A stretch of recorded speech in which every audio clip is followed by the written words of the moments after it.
शेख साहब आए सूद गए स्पेशल मच्छियाँ पकड़ने पर इसे मक्खियां भी इतने मच्छियाँ ही हैं मक्खियां भी नहीं इसे कपीरा पे जो गए कुछ नहीं आया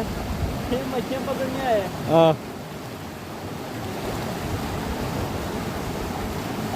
दो बुढ़े जाने भी पड़ते थे ये जने ऐसा देखा ना पहले पिछली बार ही नहीं था